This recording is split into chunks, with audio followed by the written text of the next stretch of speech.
Chapter 1. In Camden Town.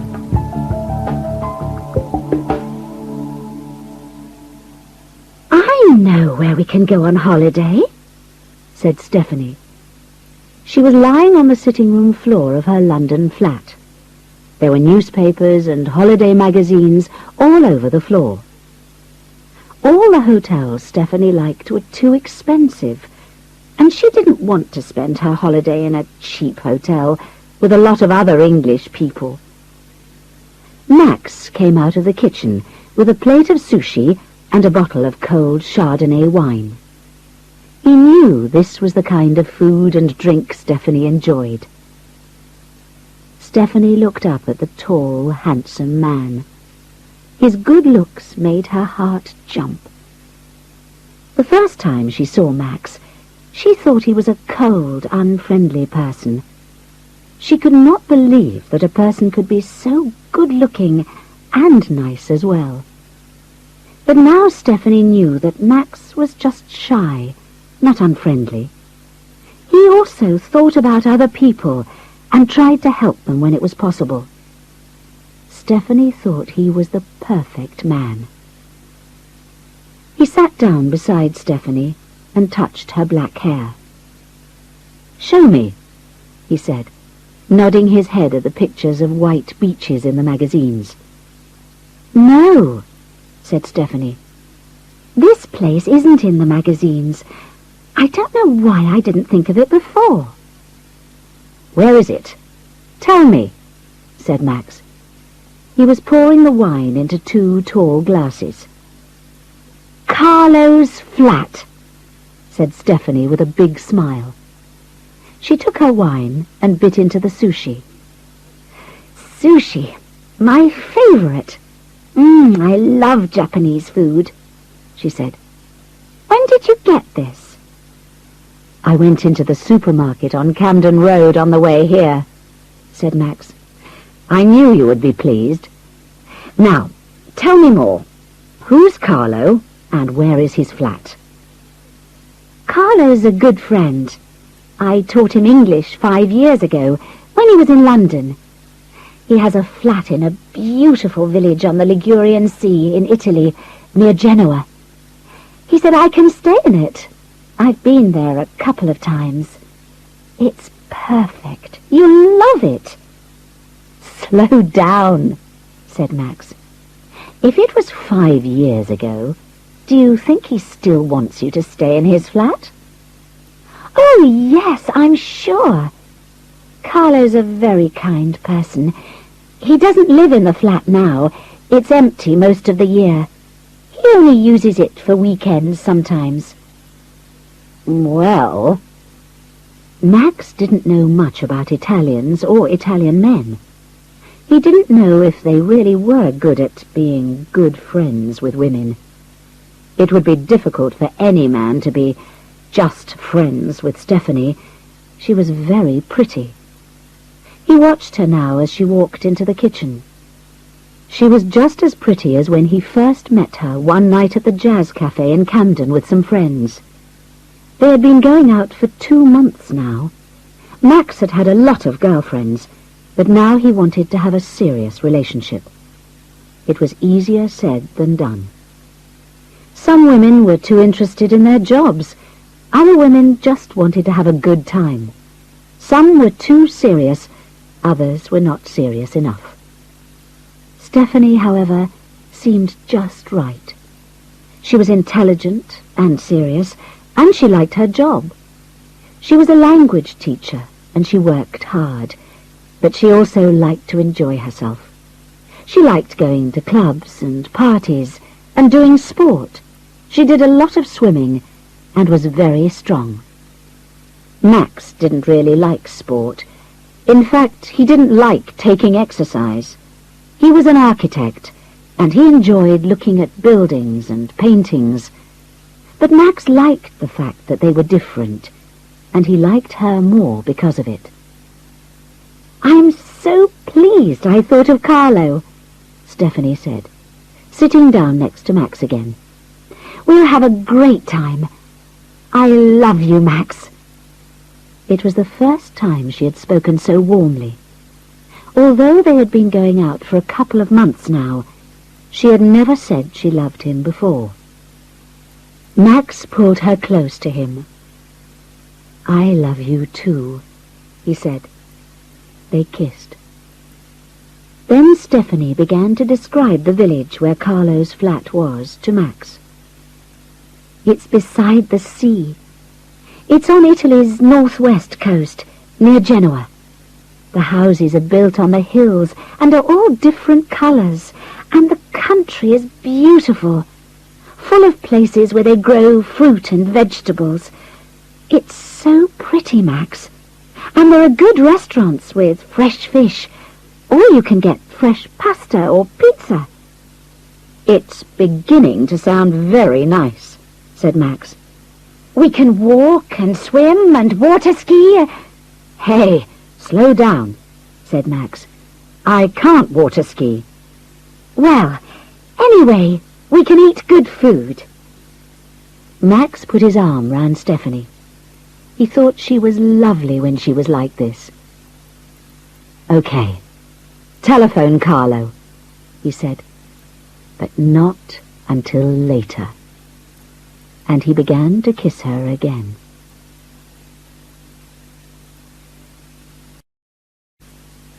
Chapter 2. In Genoa. Some things never go away. You think they have gone. You continue with your life. You think, "I'll never see that person again, so there is no more need to worry." You have children. You go to work and come home. You shop for food and cook good meals for your family.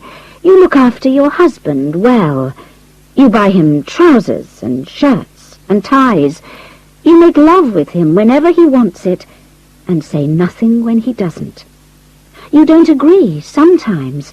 You think he might spend more time with the children. You know he works hard, and also know that the children can be hard work when he gets home. You put the children to bed yourself, although you have been working too. You are tired too, because you have also done the shopping and cooking. This was what it was like for Ruth. Ruth had met Carlo in Italy when she was working in a restaurant. They had married, and she had left her own country and moved to live with him in Italy.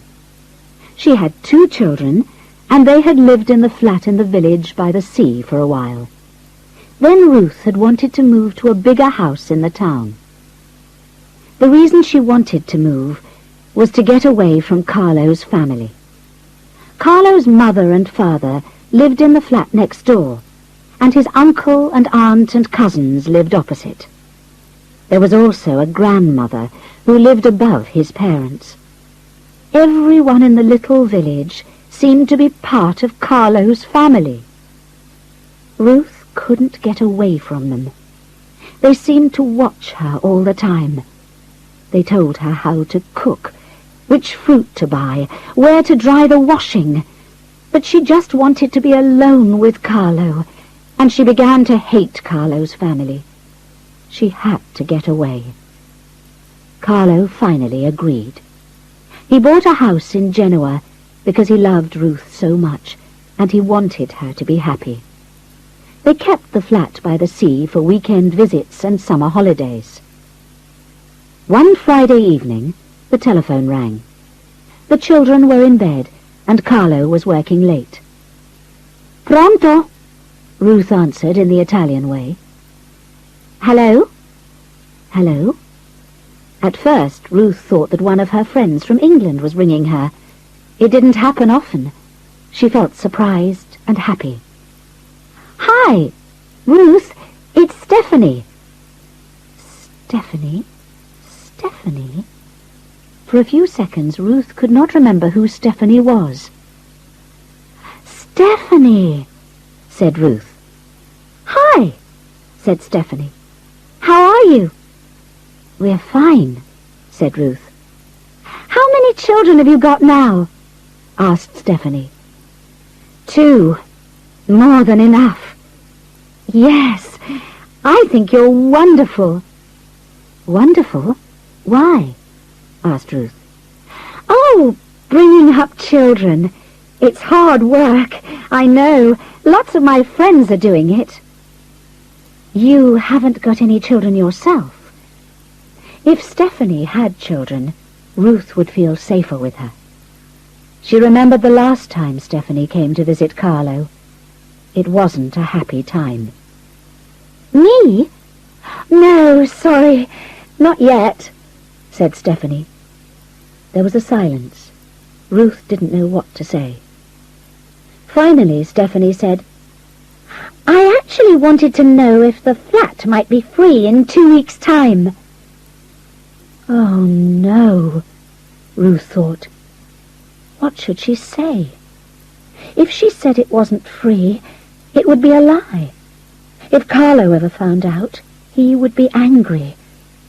She could say she needed to check with Carlo, but Ruth didn't want Stephanie to think Carlo made all of the decisions. So she said in a friendly and helpful voice, Why, yes, I believe it is. Are you coming to Italy? Would you like to stay in the flat? Well, yes, if that would be okay, asked Stephanie. Of course it would be okay, said Ruth, although it wasn't true. It would be great. You know, Carlo said you can stay in it whenever you want. So it was decided. Ruth put the phone down with a heavy heart. Stephanie was back in their lives.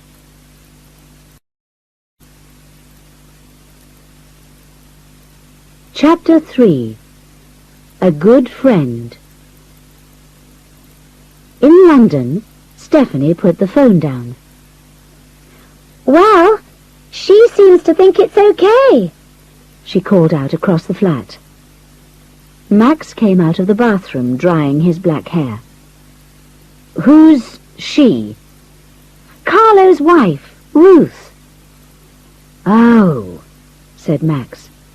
He was pleased to hear that Carlo was married. Great, he said.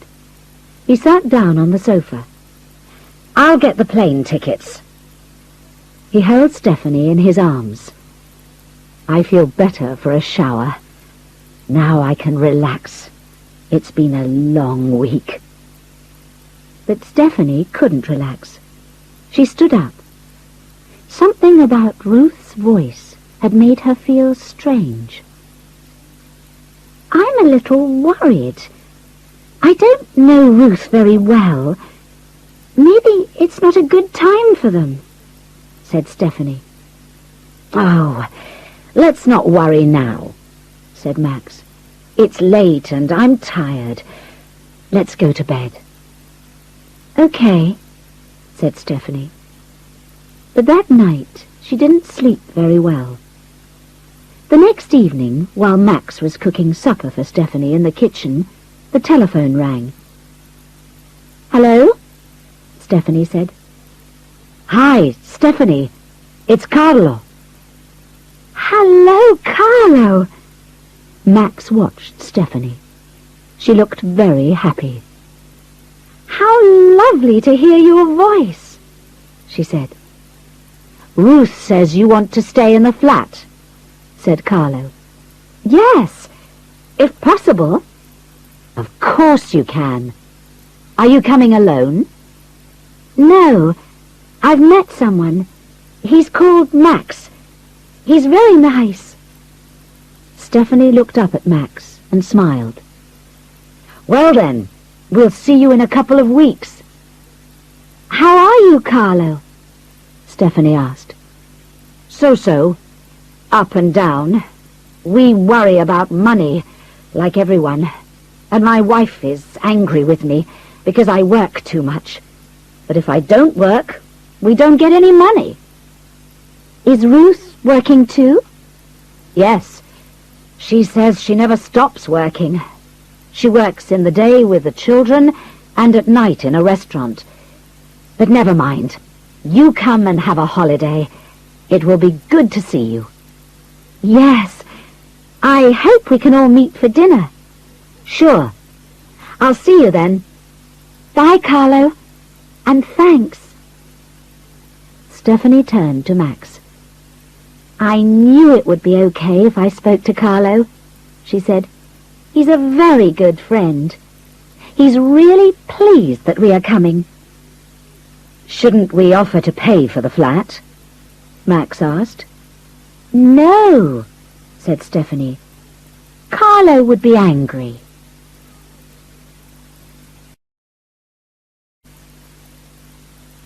Chapter 4. I don't trust Stephanie. Who were you talking to? Asked Ruth, coming into the sitting room now the children were asleep at last. Stephanie, said Carlo. Why does Stephanie want our flat for her holiday? Why can't she find her own hotel or something? Ruth asked. You know I promised Stephanie she could use the flat. It was before I knew you. I can't suddenly change my mind just because we're married. I just think giving someone my home is unnecessary. But the flat isn't your home, said Carlo. You didn't want to live in the flat, remember? You didn't like living in the village. You wanted a bigger house. This house is your home, not the flat. The flat is empty, and it is much better if someone uses it. You never asked me how I felt about it, said Ruth. She knew she sounded a bit like a child, but she couldn't help it. I didn't know you when I made the promise, Carlo said. I can't suddenly tell her she can't have it. If I make a promise, I like to keep it. Ruth knew this. It was one of the things she loved about Carlo. He was very honest, and if he said he would do something, he always did it. Ruth was always surprised that Carlo had married her. She didn't think she was very pretty, not like the Italian girls he knew, and she hated her red hair. Carlo promised her he didn't like women just because they looked good and dressed nicely. One of the things I like about people from Britain, he said, is they don't worry about fashion, not like Italian women. Carlo loved everything to do with Britain. The sense of humour, the green fields, the people, even the food and the weather. The only reason he stayed in Italy was because he had a good job as a surveyor. But Stephanie was from Britain, and she looked good as well. Ruth felt jealous of her. She didn't say anything more to Carlo about it. She went to bed. She heard Carlo go out. He had probably gone for a drink at the bar.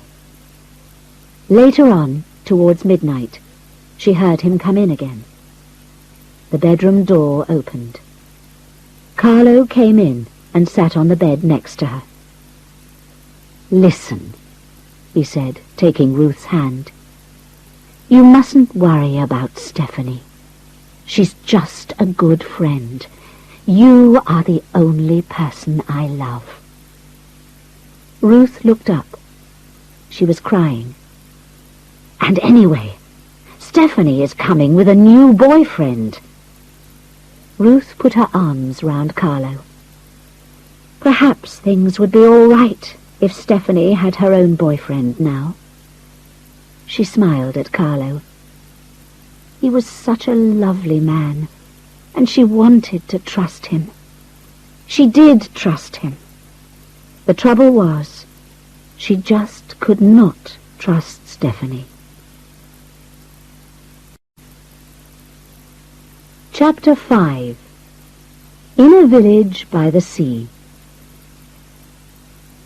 Stephanie and Max had ordered a taxi to take them across London and up the motorway to Stansted Airport. I love this building, said Max. He was talking about the airport building. Stephanie didn't say anything.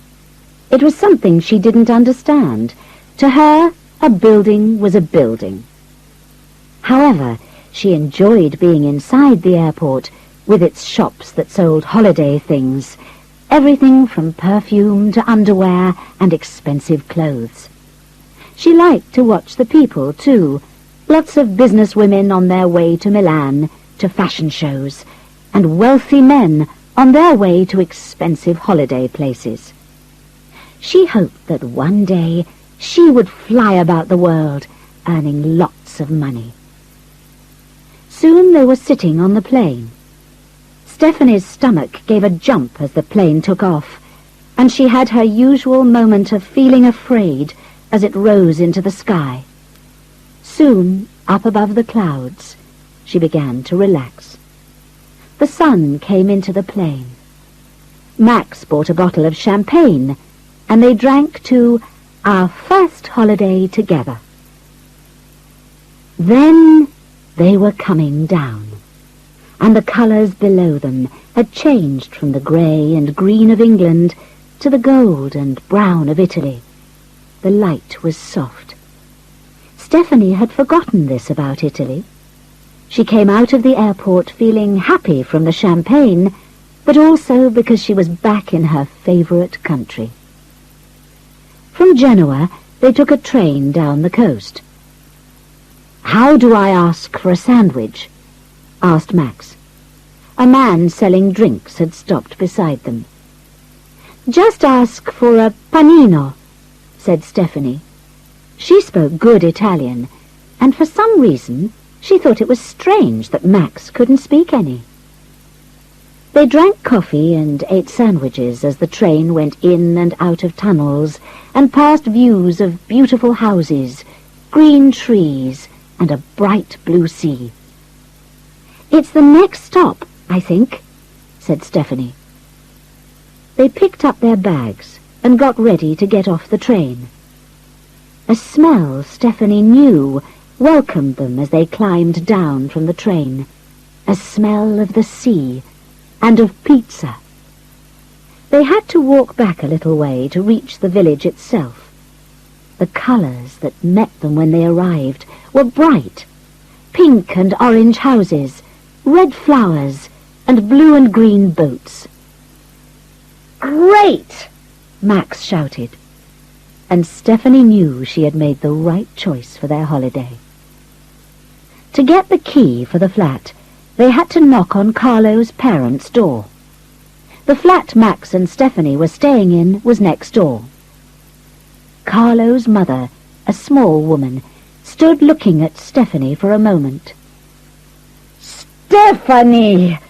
she cried in Italian. "You haven't changed at all. In fact, I think you are even more beautiful than you were before." Stephanie smiled and introduced Max. The old woman was quiet as she looked at Max. "Welcome," she said after a minute, and then she disappeared into the flat and returned with a key. "My husband has put a bottle of wine and some tomatoes and salad from his garden in the flat," she said. "Make yourselves at home."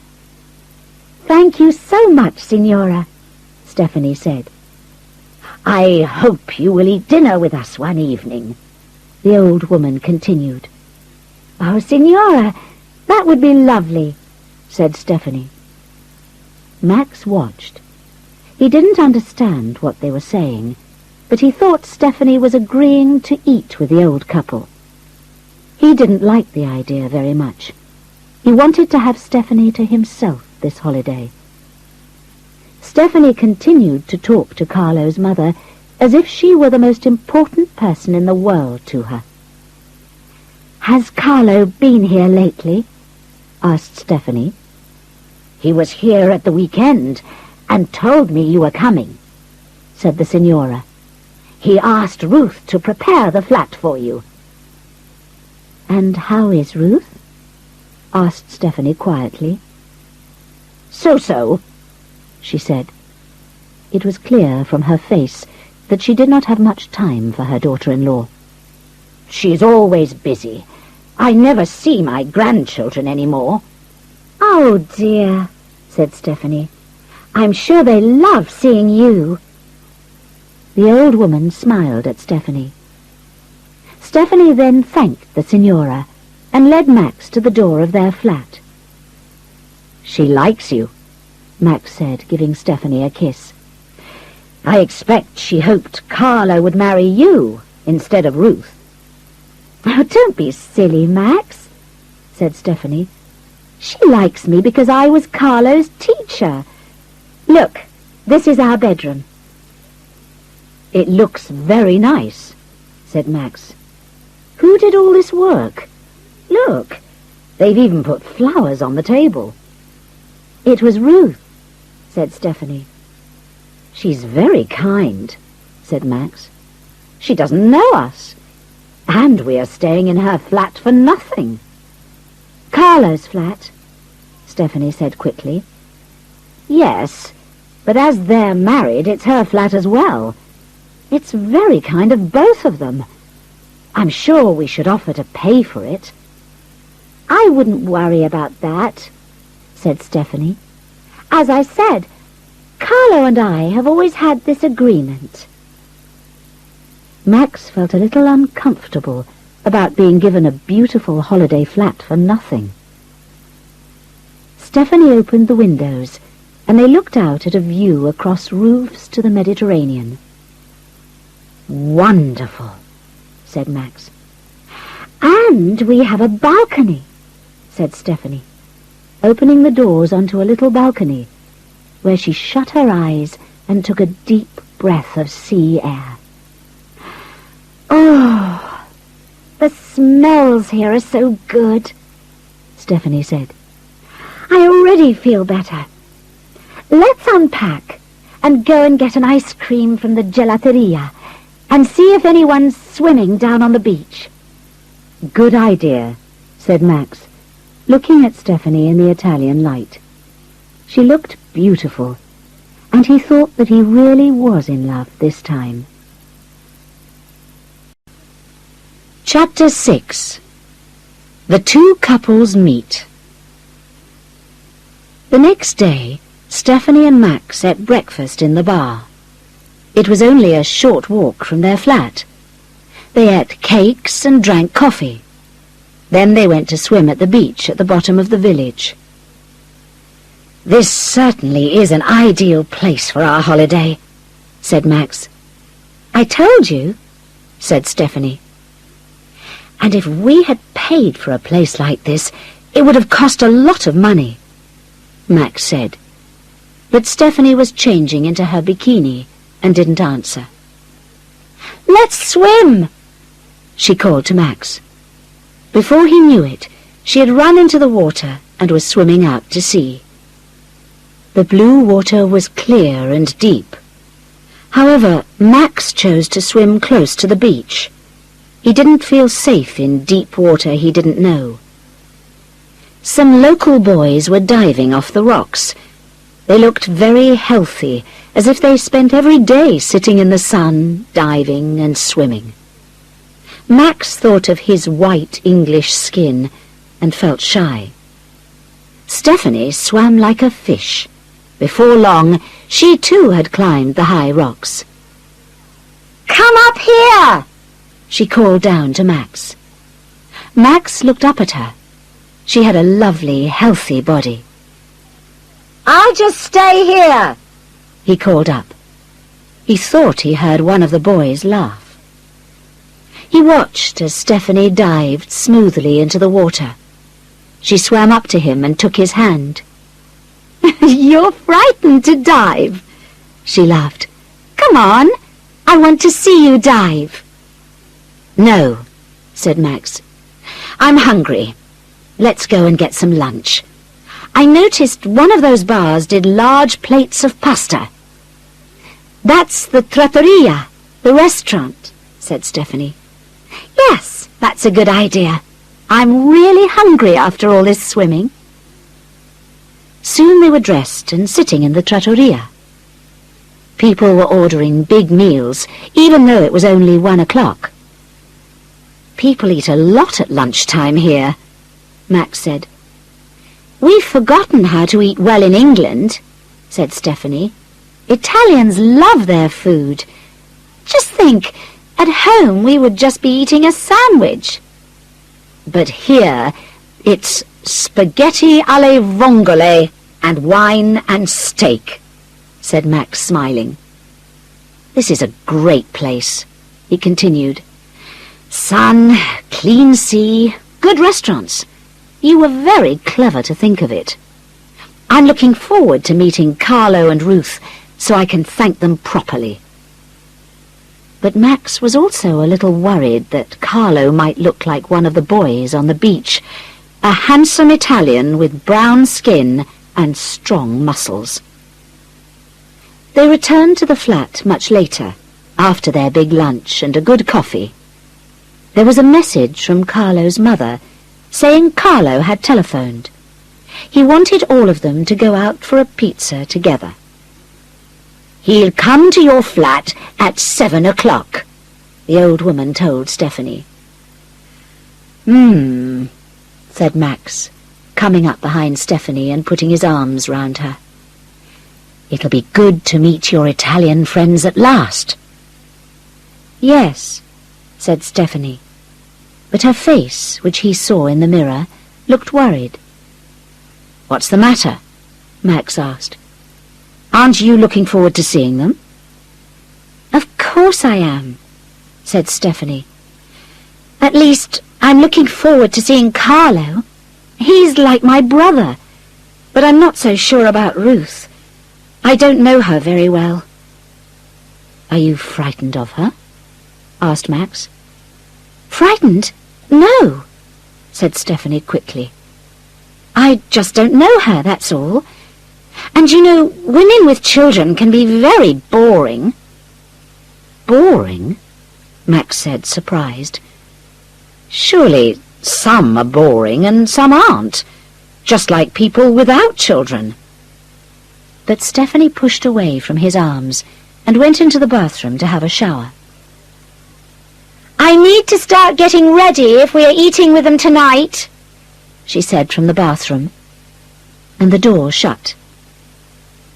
Max went out onto the balcony and sat on a chair. He felt the warm sun on his face and heard the soft sounds of the village around him. He closed his eyes.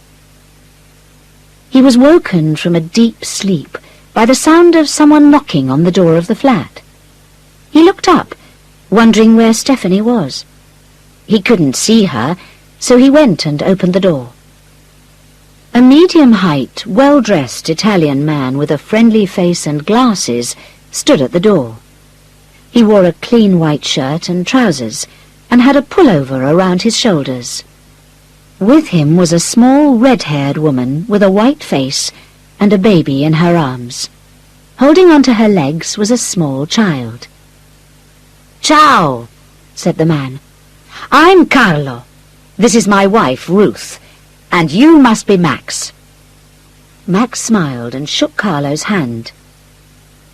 "Well," thought Max, "I don't have to worry that Carlo is better looking than me. I think I'm more handsome than he is." Carlo looked nice, but he was nothing like the boys on the beach.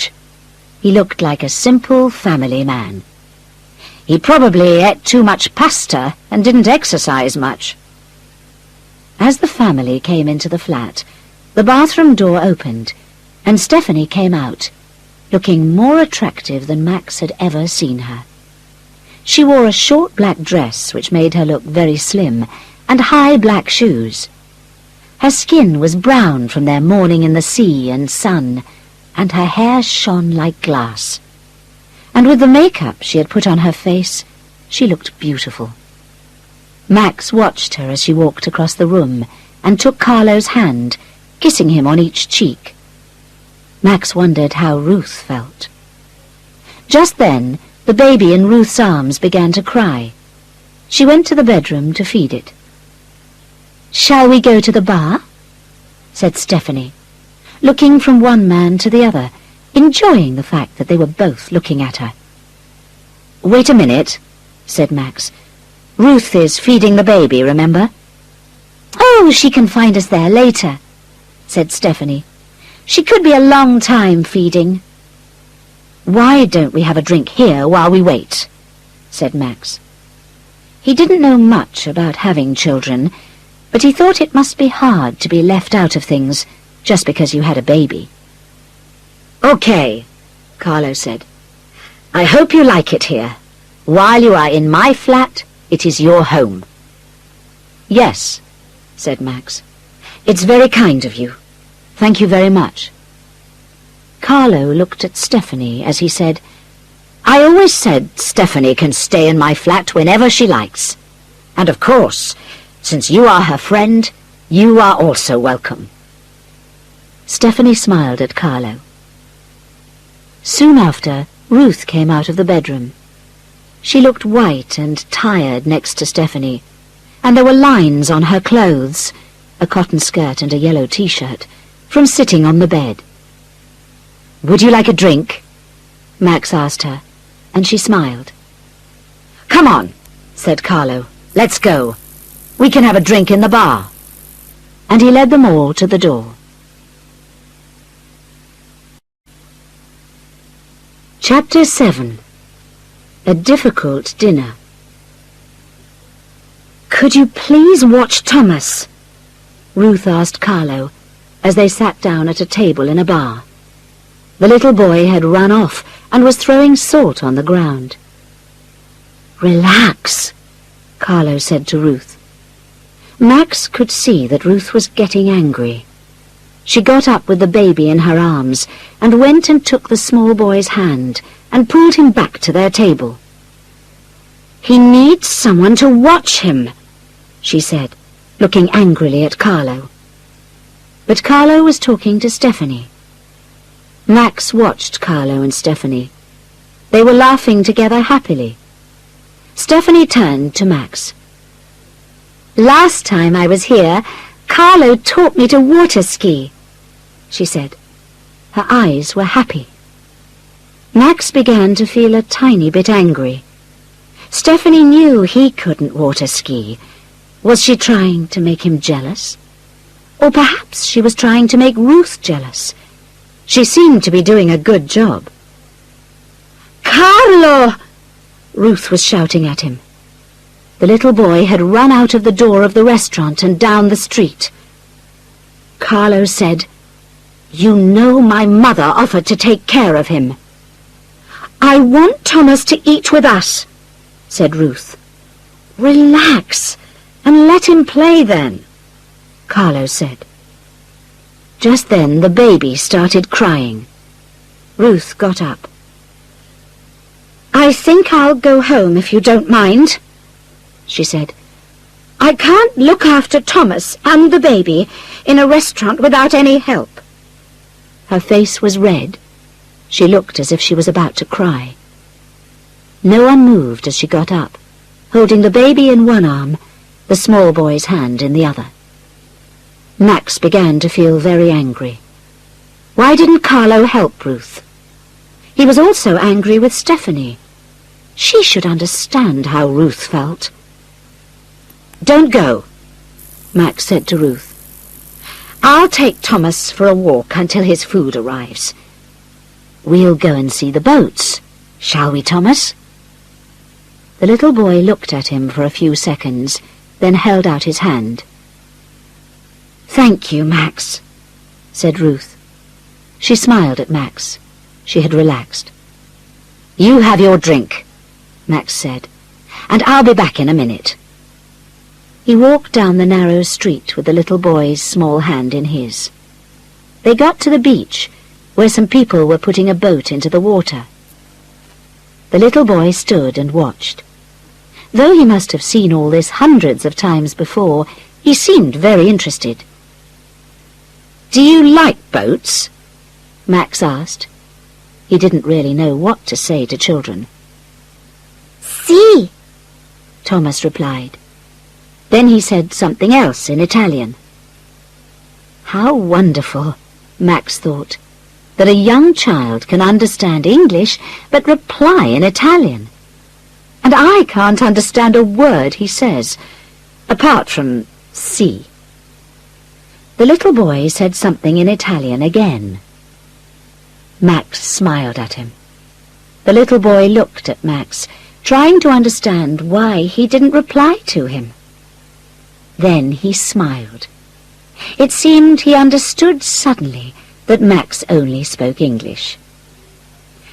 "Let's see the fish," he said in English, and Max, smiling, said, "Yes, let's." They walked beside the water. Some men in a small fishing boat were taking some fish off the boat. The fish was silver in the evening light, and a small crowd stood round the boat. Max and Thomas were enjoying themselves so much they almost forgot the time. They went back to the restaurant. Max felt pleased that the little boy had trusted him. He hoped Stephanie had seen what he did. If he couldn't water ski, at least he could show her what a good father he would be. "He's a sweet kid," Max said to Carlo. "When he's not being bad," Carlo said, and gave the boy a kiss. Max sat down. The baby was asleep. Ruth was drinking some beer. Things were going to be all right after all. They talked about everyday, ordinary things. "What do you do, Max?" asked Carlo. "I'm an architect," said Max. "That's interesting. I work with quite a few architects," Carlo said. "I'm a surveyor." Stephanie tried to talk to Ruth, but Ruth didn't say much to Stephanie. Thomas was playing a game with Luigi, the waiter. The waiter was making paper hats and putting them on Thomas's head. Luigi was laughing. He seemed to enjoy playing with children. "It must be hard work with 2 children," Stephanie said. "It is," said Ruth. "In some ways I find it harder living here in Italy." "But the Italians love children," said Stephanie. "I mean, look, the waiter is very kind to Thomas. In England, people don't like seeing children in restaurants." She didn't add that she understood why. "I know, they're wonderful with him," said Ruth. "But if your own family isn't here, it's hard. There are not so many places for mothers and children to meet each other." "You've got Carlo's family," said Stephanie. "They're lovely people. I love his mother. We get on very well." Said Ruth. "It's a bit different living here." "I'd love to live here," said Stephanie. "It's so beautiful, with the sea and the sun and the lovely people. You're very lucky." Ruth looked at her. She has no idea what it's really like, she thought. How can she call me lucky when she has a good job, a handsome boyfriend, and she's free? And she is so good-looking. Carlo was probably in love with her. Perhaps he still is. But she said none of this. "I've an idea," Carlo said suddenly. Luigi the waiter was picking up their plates as they were getting up to leave. "We could all go to the festival tomorrow night up in the mountains. It's a special day in a village. There'll be a party with food and wine and dancing. It'll be fun. Won't it, Ruth? We went last year and had a very good time." "Yes," said Ruth. "Oh, it sounds great, doesn't it?" Stephanie said to Max. But Max was silent. He didn't know if he was going to spend any evenings of this holiday alone with Stephanie. Chapter 8. A Long Way from the Truth. Max woke in the night feeling sick. In the morning he felt so sick he couldn't get out of bed. "Wouldn't you feel better if you got up and came for a swim?" Stephanie asked. She felt a little angry that Max was sick. It was so English to be sick in a foreign country. "No, I wouldn't," said Max, who just wanted to sleep. Well, I'm going to have breakfast in the bar, then I may go and swim, said Stephanie. You're not a very good nurse, Max said, weakly. That's because I'm not a nurse, said Stephanie. This was not what she had come on holiday for. She wanted to have some fun. But on this holiday, she had only discovered Max's weaknesses. He couldn't speak any Italian. He couldn't water ski or dive or do any of the things the local Italian men enjoyed doing. Now he was sick, and she had to spend the day alone. She left Max in the dark room and went along to the bar. The waiter brought her a cappuccino. "Aren't you Carlo's friend?" the waiter asked, giving her the coffee. Stephanie looked at him. She remembered him from last night. Then she thought she had met him the last time she'd been here. "Yes, I am," she said. "Sorry, but I don't remember your name." "I'm Luigi," said the waiter. "Carlo's one of my oldest friends. We all went out together one night about 2 years ago. Remember?" Stephanie felt her face go red. That night, 2 years ago. She remembered clearly, but she didn't think anyone else would. "Carlo liked you very much," said Luigi. "We thought he would leave his wife and marry you." Stephanie looked at Luigi. She didn't know if he was being friendly or not. What did he know? And what did he really think? "And his mother liked you too," he said. He smiled and put his hand into his pocket to find change for the money she had given him for the coffee. "And now you've got a free holiday flat. People pay a lot of money to stay here for just 1 week," he said. What was he saying? Stephanie felt herself go hot. Was he saying she had made love with Carlo so that he would let her stay in the flat for nothing?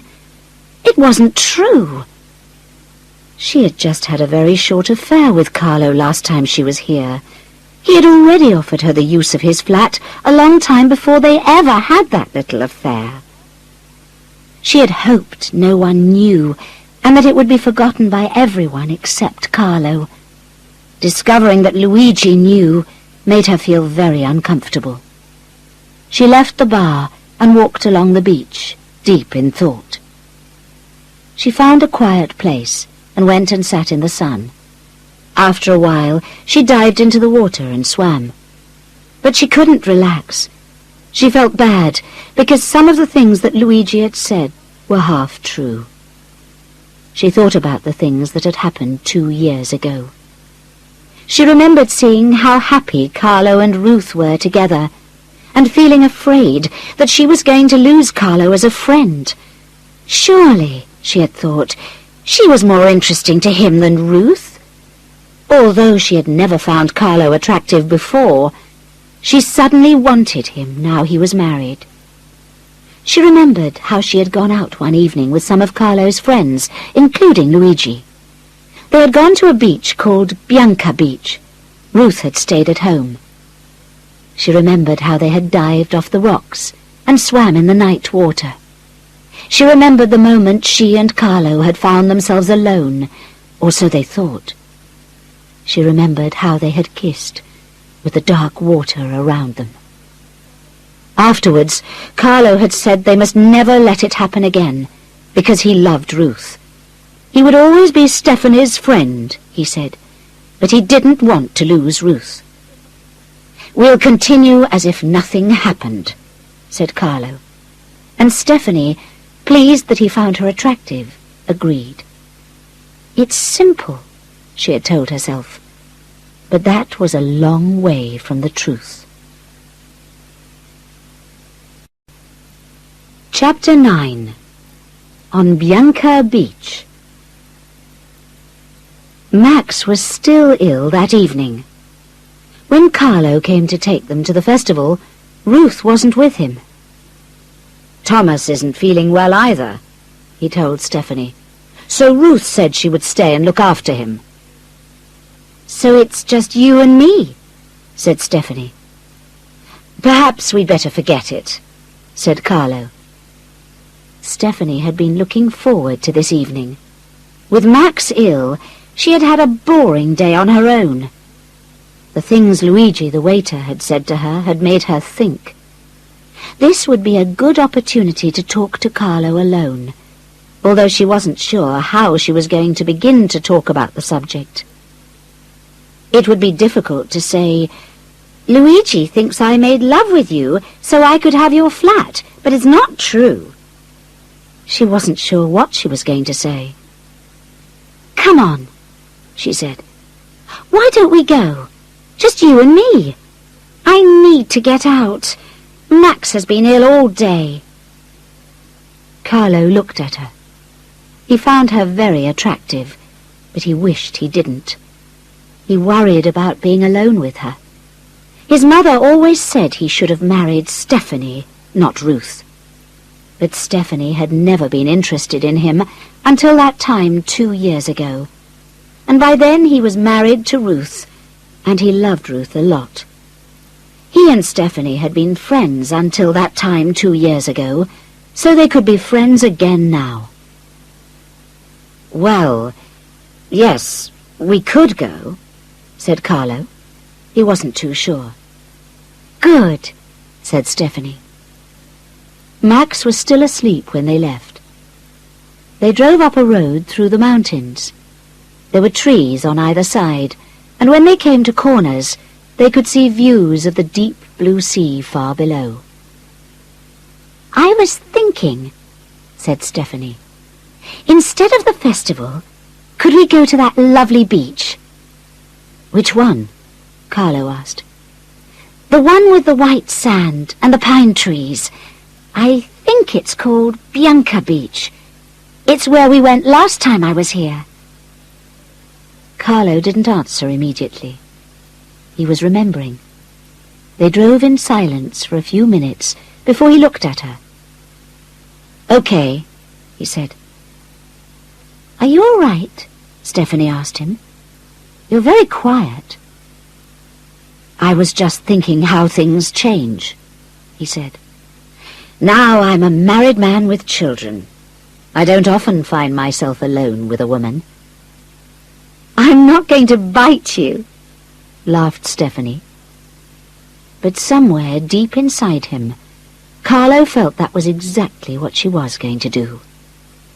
Soon they arrived at the beach she had talked about. Carlo stopped the car and got out.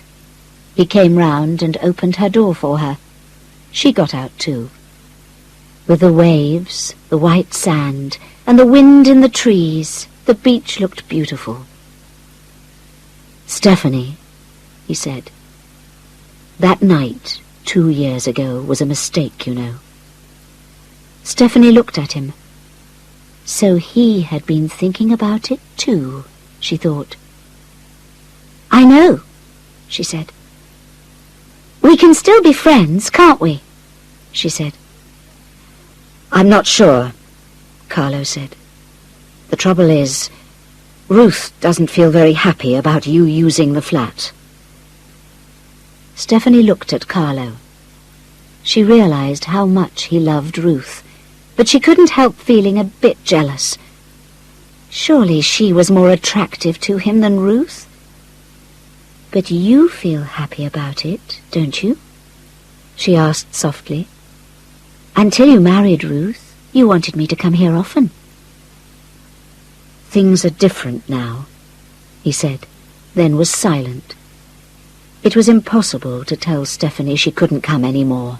It would be wrong of him. He hated breaking promises. Stephanie put her hand up to Carlo's cheek and touched it.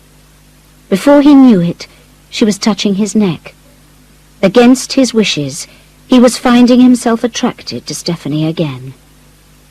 This had been such a hard time for him, with Ruth tired all the time with the children.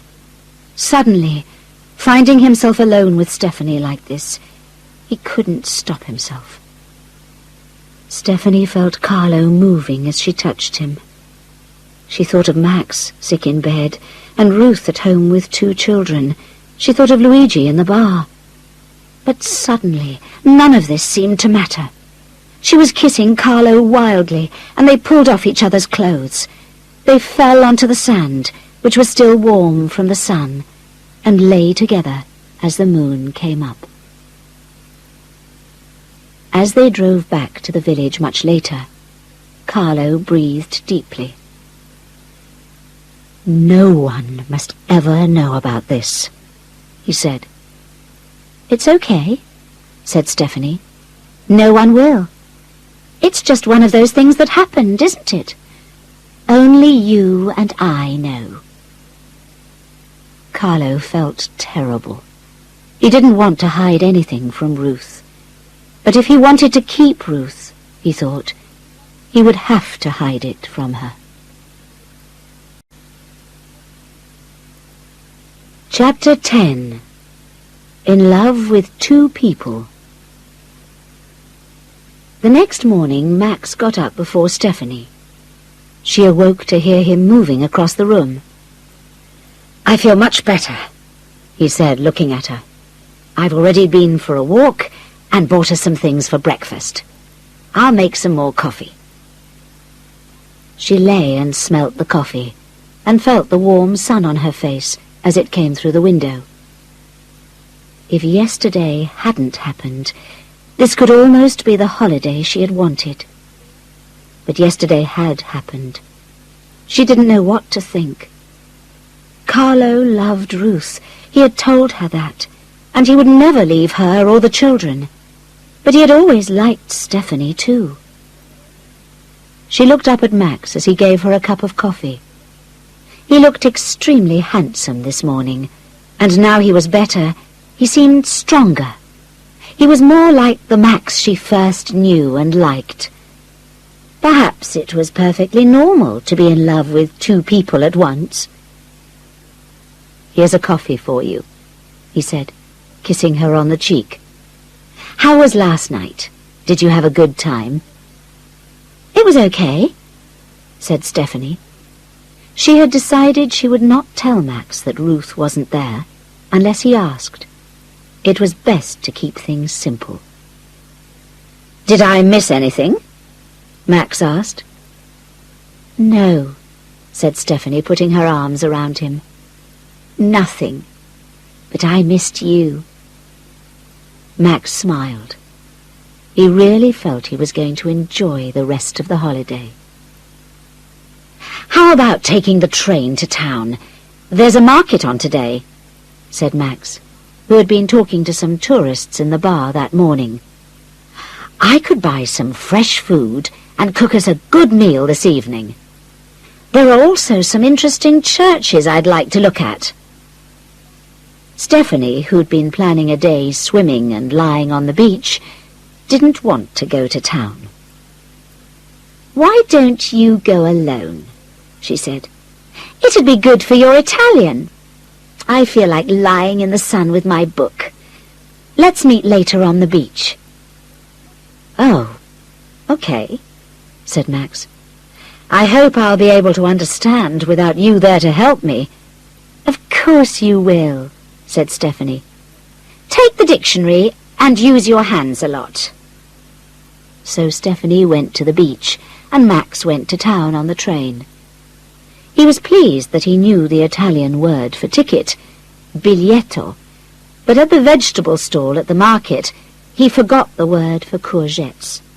He tried to find some courgettes to point to, but there weren't any.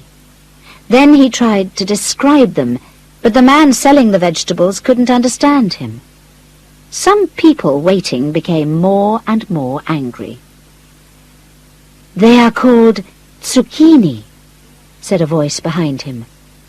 Max turned round to find Ruth standing there. Thomas was holding her hand, and the baby was in a pram. "Oh, thank goodness you were there just then," said Max. Then he told Ruth the vegetables he wanted, and Ruth asked for them in perfect Italian. "How was last night?" Max asked her as they left the vegetable stall. "Last night?" Ruth didn't understand. The festival you and Carlo and Stephanie went to while I was in bed." Ruth looked at Max. Didn't he know she hadn't gone? She thought quickly. If Stephanie hadn't told Max, then she was trying to hide something. Ruth felt herself go red with anger, but she decided it was best not to tell Max now. She wanted to talk to Carlo first. "It was fun," said Ruth. "Ask Stephanie about it. I expect she would like to tell you." Max looked at Ruth, but she was now busy with Thomas. He decided Ruth didn't want to talk about last night. "I'd like to buy some cheese. Would you help me?" he asked. "Sure," said Ruth. "Follow me. I know the best cheese stall here." Max followed her to a stall with a lot of beautiful cheeses. "We never get cheeses as big as this in England," said Max. "At the supermarkets, everything is cut into tiny pieces and comes in plastic." "Oh, yes," said Ruth. "It's one of the things I love about Italy. Food is real food here." They bought some dolce latte and some pecorino. "And now for fruit," said Max. Ruth helped him choose some peaches and grapes, and then they walked around together for a while. "Look at that church," said Max. "I must look inside. Would you like to?" "Yes," said Ruth. "There are some pictures in there you might be interested in." They went inside the church together, but it was a bit difficult to look at the pictures carefully with Thomas and the baby. "It's nice to look at architecture and art with someone else," said Max. "Stephanie isn't interested. We are very different. She likes sports, while I like art. But I like the fact that we're different. How about you and Carlo?" Ruth was quiet. She didn't want to talk about herself and Carlo right now. She was thinking about Stephanie and didn't want to tell Max what she was thinking. She couldn't be sure that her thoughts about Stephanie and Carlo were right. If she said anything to Max, he would think she was jealous of Stephanie. After all, Stephanie was far more attractive than she was. "Would you like to go for a coffee?" asked Max, feeling sorry for Ruth again. She looked so tired. "That'd be lovely," she said, then turned to Thomas and said, "Would you like an ice cream?" "See, see!" he shouted, running round them in circles. They found a cafe in the sun and sat outside. Max enjoyed playing with the little boy. "He likes you," laughed Ruth, as Max made Thomas laugh. "Have you and Stephanie thought of having children yourselves?" "We haven't been together very long," he said. "We haven't talked about it, but I don't think Stephanie is very interested in having children yet. She enjoys her work, and she likes being free so much." "How about you?" Ruth asked. "Well, I do like children. I've enjoyed playing with Thomas, but it's a big decision. I'm not sure I'm ready for it either." "I understand," said Ruth. "We found it harder than we thought it would be. We don't get any time alone now." "How did you and Carlo meet? Were you already in Italy?" asked Max. "Yes. I was working in a restaurant here. Carlo was one of my regular customers. He loves everything English, you know. He's an Anglophile. He was one of the few people I met who could speak English. Stephanie taught him." "They never went out together?" Max asked. "No," said Ruth. She stopped for a moment. "Stephanie says they were just good friends," said Max. "They were," said Ruth. "When I met Carlo, he told me all about how Stephanie had taught him English and helped him in London. In return, he said she could use the flat whenever she wanted to. He's very kind." Max nodded. It's very kind of him. After all, he could make a lot of money from tourists out of it." "Carlo isn't like that," said Ruth, smiling as she spoke of him. "He doesn't do things to make money. He does things if they feel the right thing to do. That's what I love about him." Max looked at her as she smiled. She really loves Carlo, he thought. "So Stephanie and Carlo were never boyfriend and girlfriend?" Max asked again. He thought if anyone knew, Ruth would. "No," said Ruth. She kept her eyes down. She was speaking the truth, but she thought that perhaps it wasn't so simple. She couldn't tell Max that she didn't trust Stephanie. "Thanks for the coffee, Max. I must go now. I need to get home." Ruth called Thomas, moved the baby to her pram, and took Thomas's hand. She turned and waved as she went to get her bus, and Max noticed a sad look on her face. "Poor woman," he thought. "She seems very tired all the time. She's not very happy living here, even though it is so beautiful." Now he had heard from Ruth that Carlo and Stephanie were just good friends and always had been. He felt much happier. He would really enjoy the rest of the holiday, and he would start right now. On the train back, he thought of the nice meal he would cook tonight, with a bottle of good wine, and of being alone with his new woman at last.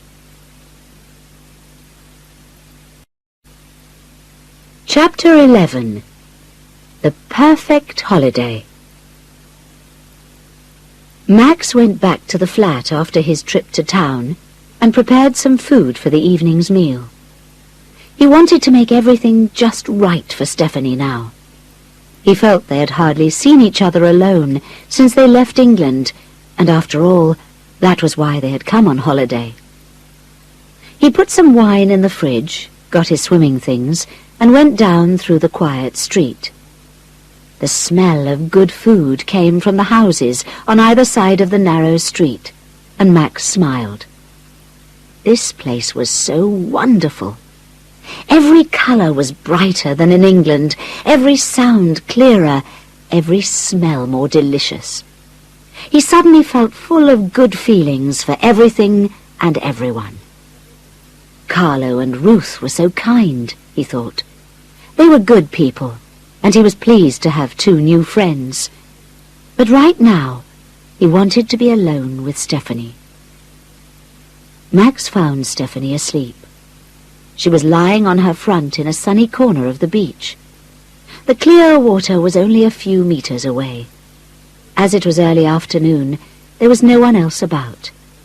Most people had gone to cooler places or to restaurants to eat large lunches before sleeping all afternoon. Seeing Stephanie lying so sweetly in the sun, he thought how much he loved her. He had never felt like this before. He went quietly across the sand and sat down beside her. She didn't move. He touched her back. Her skin felt hot, and he thought she might be getting sunburn. Quietly he put a towel across her back and then lay down beside her. He put his arm across her shoulder and kissed her cheek. Her eyes opened. She looked at him for a few seconds, then smiled. "Hello, darling," she said. "Hello, beautiful," said Max. She turned onto her side and put her head on his chest. This was a great holiday, he thought. A beautiful village, the sea, sun, a beautiful woman, and a good meal for them tonight. Later in the afternoon they went swimming in the clear water. They swam out a little way and looked back at the pretty village from the sea. "This is the perfect place for a holiday," said Max. "You were so clever to think of it." "I know," said Stephanie, and smiled. Now she had had a good rest, she felt better. She was beginning to forget about last night. No one need ever know what had happened, and she wanted to enjoy being with Max. "Let's come here for all our holidays," said Max as they swam back towards the beach. "We'll get to know all the local people, and everyone will welcome us each year." Stephanie laughed. "You're too romantic," she said. "I know, but after all, Carlo has offered you the flat whenever you want it, so let's use it." Said Stephanie, and she suddenly went under the water and pulled Max's feet.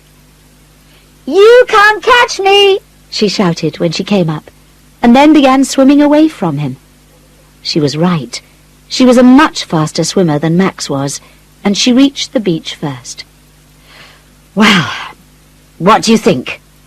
he asked, when he finally reached the beach and sat down beside her, picking up her hand. "About what?" "About having more holidays together." "I think we should enjoy this one," said Stephanie. Max became worried that he was asking too much. Perhaps Stephanie was not ready to get serious. "By the way," said Max, "I met Ruth in town." Stephanie looked up quickly. Had Ruth told him she hadn't gone to the festival? But Max went on. "Poor thing. She always looks so tired. Your late night last night at the festival didn't help." Stephanie was pleased that Ruth hadn't told him that she wasn't there, but she also felt worried. What did Ruth know? "Come on," she said, wanting to talk about something else. "Let's get dressed." The air was cooler by the time they got dressed and walked up to the hill path. "Let's go for a drink in the bar," said Max. Stephanie stopped for a moment. She didn't want to see Luigi in the bar. She was afraid of what he might say to her in front of Max. "How about walking over to the next village and finding a bar there?" "Good idea," said Max.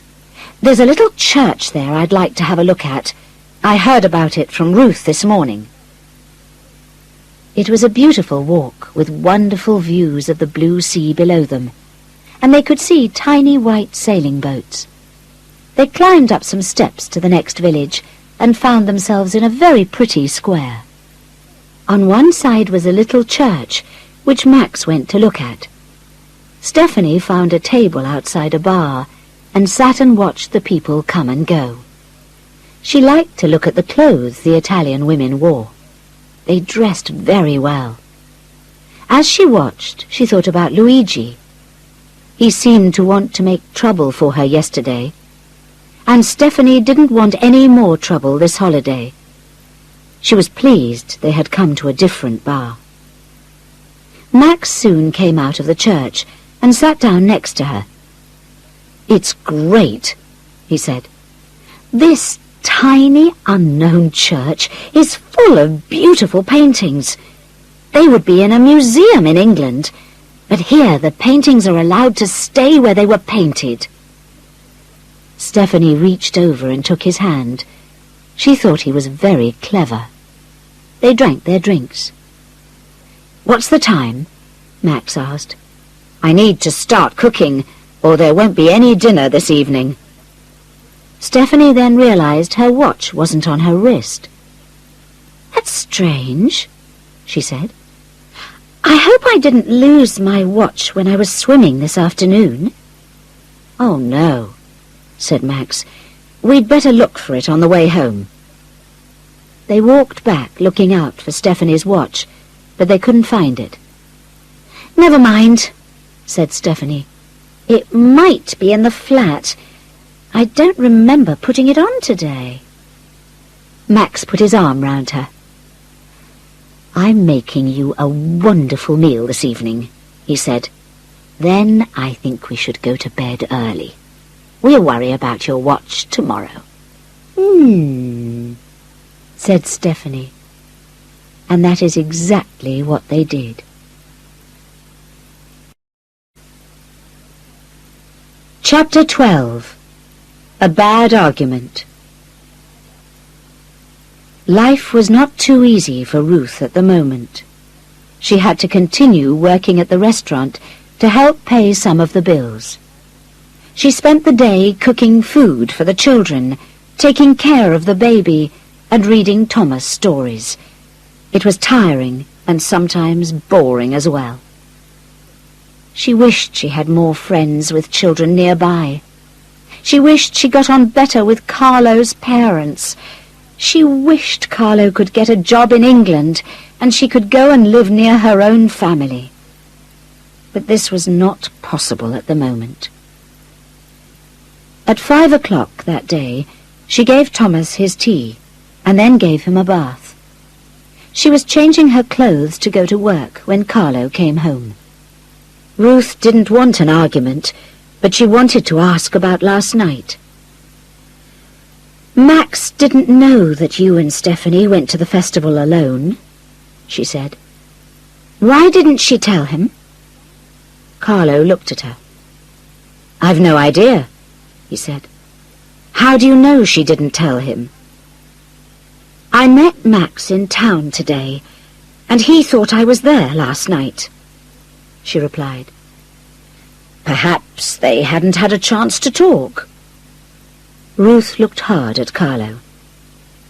"Carlo, I want you to tell me the truth. Is Stephanie trying to hide something?" Ruth wanted to stay calm. She didn't want to get jealous and angry. She wanted to believe Carlo. After all, he had told her Max was ill last night. If he had had something to hide, he wouldn't have told her. He had other women friends. She knew Carlo was not the kind of man to go with other women unless he was pushed. And Stephanie, Ruth couldn't help thinking, was the kind of woman who might push him. "Let's not start all this again," Carlo said.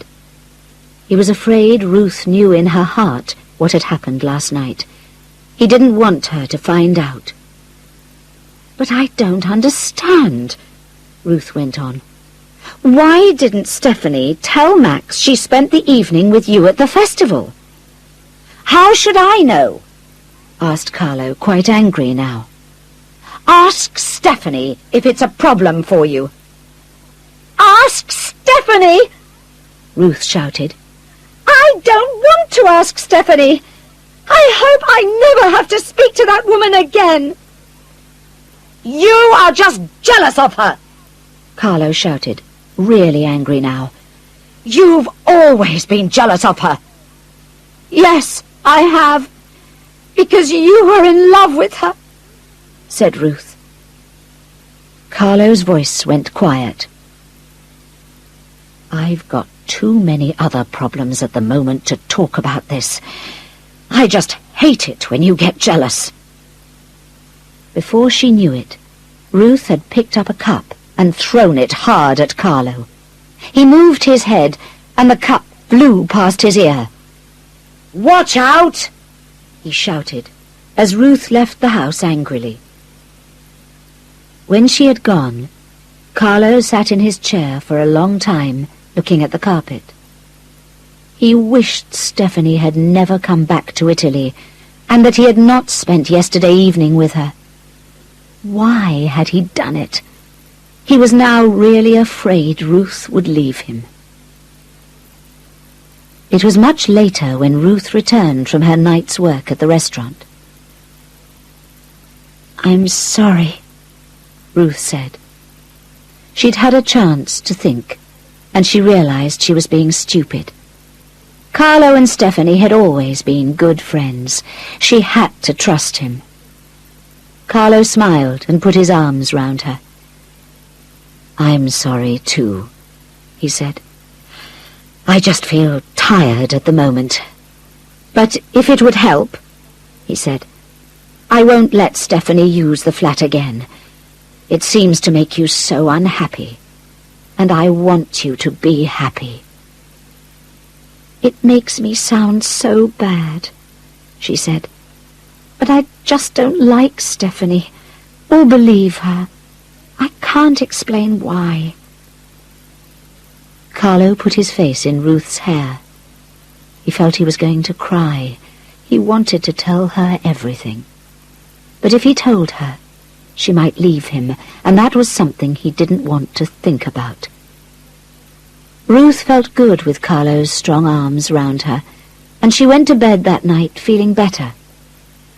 But she would be happy only when Stephanie had gone back to England.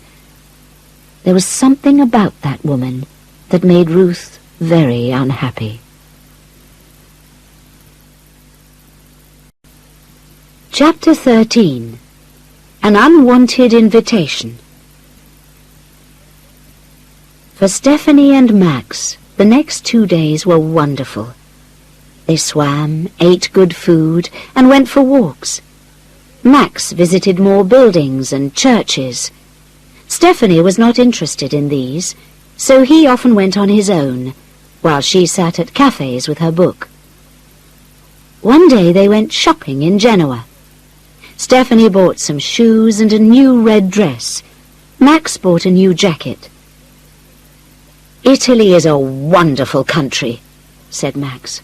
"Good food, beautiful architecture, and great clothes as well." He was enjoying this holiday more than he could have thought. On their last afternoon, Max said, "This flat almost feels like home. I feel as though we've always lived here."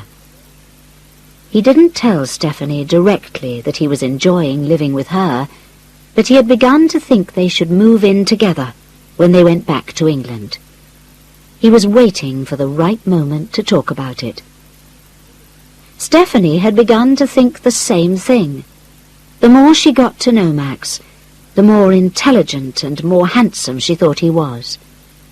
He might not be the greatest swimmer, and he had never been on water skis, but he knew so much about architecture and art.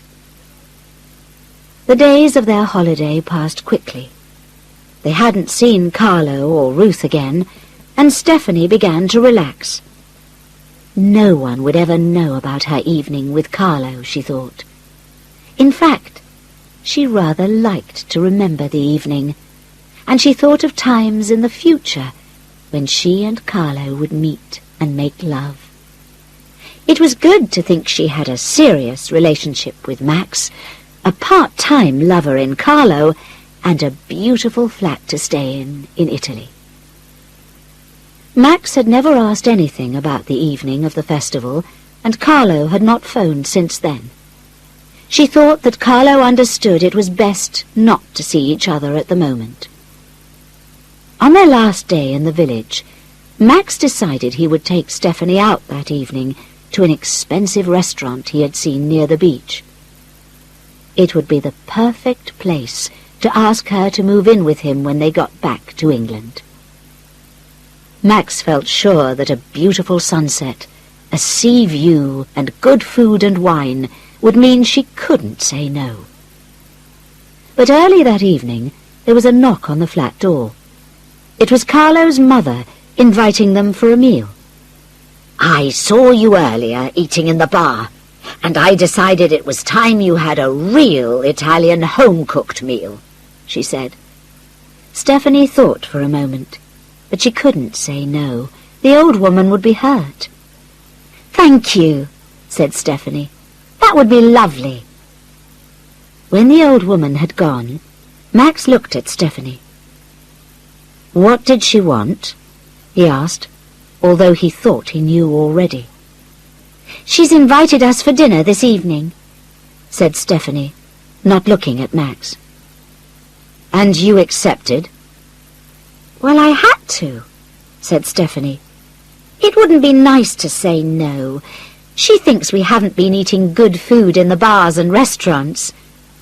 "How does she know?" asked Max, feeling angry. "She's seen us," said Stephanie. "But I wanted to take you for a meal at a really good restaurant," said Max, feeling very angry. "We can't say no," said Stephanie. "She's Carlo's mother, and we're staying in his flat. She'd be very hurt if we didn't want to go." Max knew Stephanie was right. The trouble with being given something free, like a flat to stay in, was it meant you had to do things you didn't want to do sometimes. You never really got anything free in this world. He knew that. There was always something to pay. And a meal with an old couple was a small price. "Well, she's a very good cook," said Stephanie. "Oh, well," said Max. "We'll just have to try and enjoy it." They got ready for the evening. Stephanie put on the red dress she had bought in town that week. "You look beautiful," said Max. "You don't look too bad yourself," said Stephanie. Max was brown from the sun, and it went well with his dark hair. He had put on his new jacket, which made him look very handsome. Stephanie felt very pleased. To her surprise, when they went to the old couple's flat at 7 o'clock, it was Carlo who opened the door. "Oh!" said Stephanie, her heart sounding so loud that she was afraid someone else might hear it. "We didn't know you would be here." "It's my mother's house," said Carlo. "Naturally, she asked us to come too." "Hi," Max said, happy that Ruth was there. He had thought everyone would be speaking in Italian all evening, and he wouldn't understand a word of it. "Come in," said Carlo. Ruth and the children were playing in the sitting room. Ruth was wearing jeans and a T-shirt. She looked very pretty tonight, Max thought. Carlo stayed close to Ruth all evening. He put his arm round her and kissed her, and Ruth looked at him with her eyes full of love. It was as if Carlo was trying to show Stephanie how well he and Ruth got on. He didn't talk much to Stephanie. Stephanie tried not to think about it, but she couldn't help feeling bad. She knew she was looking attractive this evening, and she wanted Carlo to say something. Max had said her dress made her look like a film star. "Here, Thomas," Carlo's mother was saying to the little boy. "Have some chocolate." "But he hasn't had his dinner yet," said Ruth. She had gone red with anger. Carlo's mother looked a little sad. "Okay," Ruth said. "Look, Thomas, Nonna wants to give you some chocolate." But Stephanie could see Ruth didn't like Thomas having chocolate before dinner. How silly, she thought. Just a little chocolate. Poor old woman. She just wants to be kind to her grandson. "What a lucky boy," Stephanie said, and Carlo's mother smiled at her. Ruth looked at Stephanie angrily, but Stephanie didn't notice. "Let's eat," said Carlo's mother, and they sat down at the table. "You're a good swimmer," Carlo's father said to Stephanie, as they sat round the table eating fresh pasta. Stephanie looked at him, surprised. She didn't know he had seen her swimming. "And you are very good at diving," laughed Carlo's father. "You're like one of the Italian boys." "Doesn't Max like diving?" asked Carlo's mother. Goodness, thought Stephanie. They've seen everything we have done since we arrived here. They know how we spend our days and where we eat. What else do they know? She suddenly thought. Chapter 14. Back in the bar. After the meal, Carlo asked if they wanted to go for a coffee at the bar. He wanted to get out of the flat. Ruth and his mother never got on, but it was worse with Stephanie there, he thought. His mother seemed to like Stephanie more and more, and that, he knew, was difficult for Ruth to watch. "Thank you so much for a lovely meal," Stephanie said, kissing Carlo's mother on each cheek. "It's nothing, my beautiful," said the Signora. But Stephanie noticed she didn't say goodbye to Ruth. The two couples went down the narrow street to the bar, Thomas running ahead. Carlo carried the baby in his arms. Carlo and Ruth looked like the perfect couple tonight. Seeing Carlo for the first time since their evening together, Stephanie found she still wanted him. But he was not looking at her at all. They sat round a table in the bar, and Luigi took their orders. Luigi was a different character tonight. He was friendly and funny with Carlo, he liked Ruth, and he played with Thomas. Finally Carlo said, "Well, we must be going." He had his arm round Ruth. "We probably won't see you two again," he said. "You're leaving tomorrow, aren't you? So it's goodbye." "That's strange," thought Stephanie. "It sounds as if he's saying goodbye for the last time. What does he mean by, 'We won't see you again'?" Carlo held out his hand and shook Max's hand. "It's been good meeting you," he said. "And you," said Max. "And I can't thank you enough for the flat.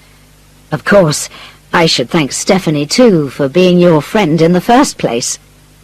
Stephanie looked away. "I hope we'll meet again one day," said Max. "Perhaps you could all come and stay with us in England." There was a difficult silence. "One day, maybe," said Carlo. Then they all kissed each other goodbye, and Ruth and Carlo disappeared up the street. "Let's have one more drink," Max said to Stephanie. "I feel like staying out late tonight. We've hardly had any time alone together this holiday." "Okay," said Stephanie. She was no longer worried about Luigi. After all, he had been so friendly this evening. Stephanie ordered a hot chocolate, and Max ordered a glass of brandy. They sat at one of the tables outside. A light wind blew things about the street, and once it blew over the empty bottles on their table. "The weather's changing," said Max. A lot of people had gone inside the bar, away from the light rain which had begun to fall. They could hear waves crashing onto the rocks below. "I was thinking," Max said, looking at Stephanie across the table and taking her hand. "It's been such a lovely week here. We've got on so well. Better in some ways than in London. How would you feel about moving in together when we get back?" Stephanie looked at Max. She was still thinking about Carlo's final words. So suddenly she felt happy she had Max. After all, he was far more handsome than Carlo. "Oh, Max," she said, kissing him. "I've been thinking the same thing." Just then Luigi came over to take their empty glasses. He stopped, his hands full, then spoke in English. "I expected to see you at the festival the other night. Where were you?" Max laughed. "I was ill in bed," he said. "But Stephanie was there with Carlo and Ruth." "No," said Luigi, looking at Stephanie now. "They were not there. I looked out all evening for Carlo, and he wasn't there. And when I asked Ruth, she said she stayed at home with Thomas." Max looked at Stephanie. "Where were you?" he asked. "I never asked what you did that evening." "Oh," said Stephanie. "Carlo and I decided not to go to the festival.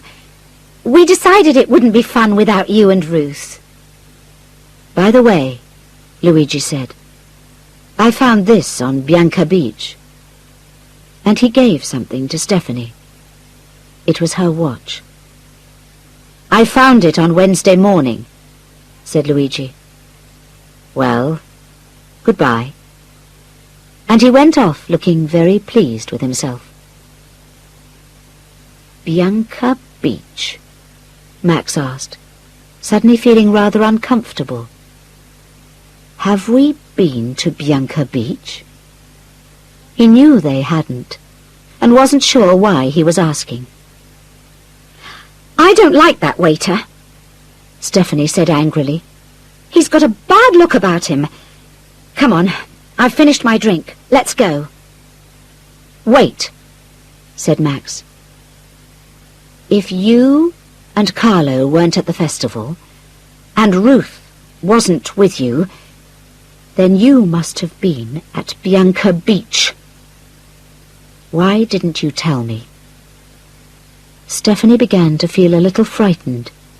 She looked up at Max, trying to think of something to say. I hope it's not what I'm thinking, said Max, suddenly feeling very jealous. You didn't. You and Carlo. I don't believe this.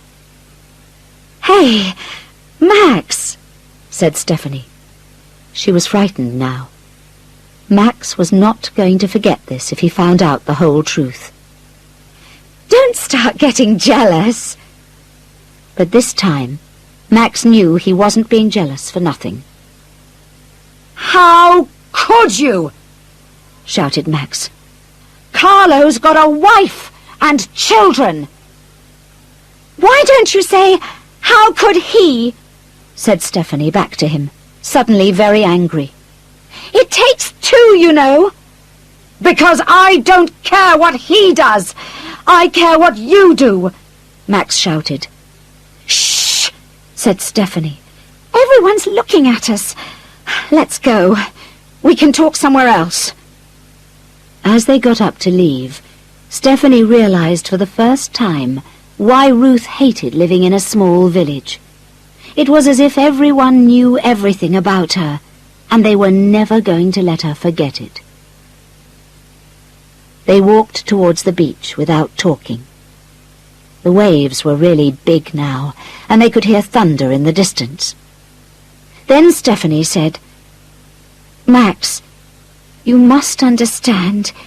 It means nothing to me now. We're talking about 2 days ago, said Max. How can you do something one day and then say it means nothing 2 days later? Stephanie couldn't answer. Were you always lovers? Asked Max, remembering now his thought that it would be difficult for any man to be just good friends with Stephanie. Only once, said Stephanie. I was telling you the truth when I said we were just friends when he offered me his flat the first time. So when were you lovers before? Asked Max. 2 years ago. The first time I met Ruth. There was an evening...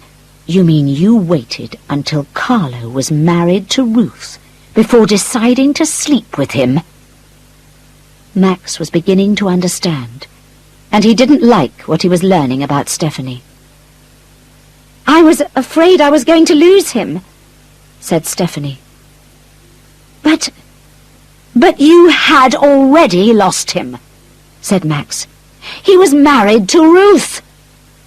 Oh, you are so stupid, shouted Stephanie. The trouble with men, she said, is there is always one rule for them and a different one for women. These things happen, you know. Then she turned and ran off into the night.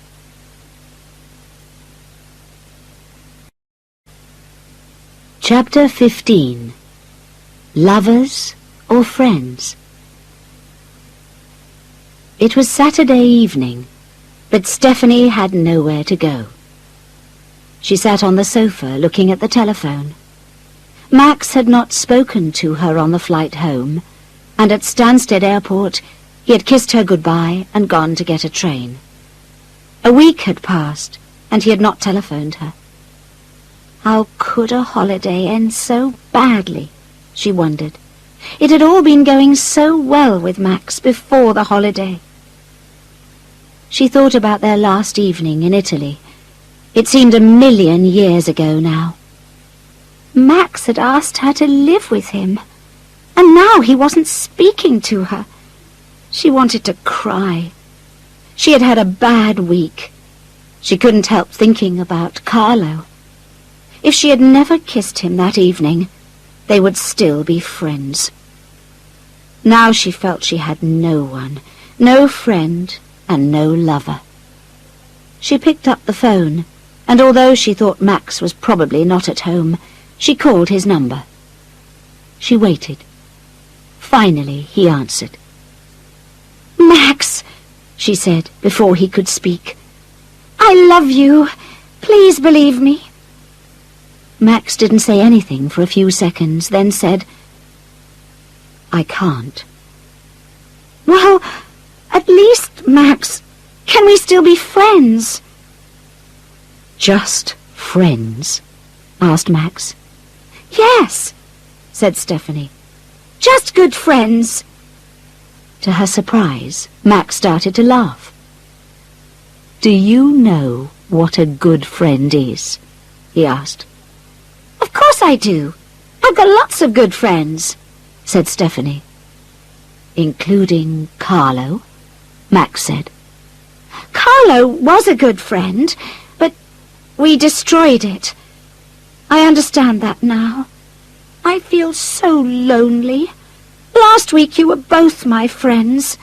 Now I've got neither of you." There was a silence. Was Max feeling sorry for what had happened? "Stephanie," he said, "I'll tell you what a good friend is. A good friend is someone who is honest with you." "Okay, Max," said Stephanie. "Maybe I'm not good at being good friends, but you know we were good lovers. Didn't you enjoy being with me?" "Yes, I did," said Max sadly. "But it's over, Stephanie. I can't have a relationship with a woman I can't trust." "You can trust me," said Stephanie. "I promise I shall never let it happen again." "It's too late," said Max. "I'm sorry." Stephanie put the phone down. She wanted to cry. Then suddenly she felt angry. If it wasn't for her, Max wouldn't have had a holiday at all. It wasn't fair that she should be left with nothing. She went and looked in the mirror. Well, perhaps not nothing, she thought, looking at herself in the mirror. I still look pretty, and I've still got other friends. She picked up the phone again. She called a friend, a woman this time, and asked her if she wanted to meet her in a club later that night. She then put on her red dress, made up her face, and went out of her flat. She didn't need Carlo and Max, she thought. Tonight was Saturday night. She wasn't going to sit at home all evening feeling sorry for herself. She was going out to have a good time.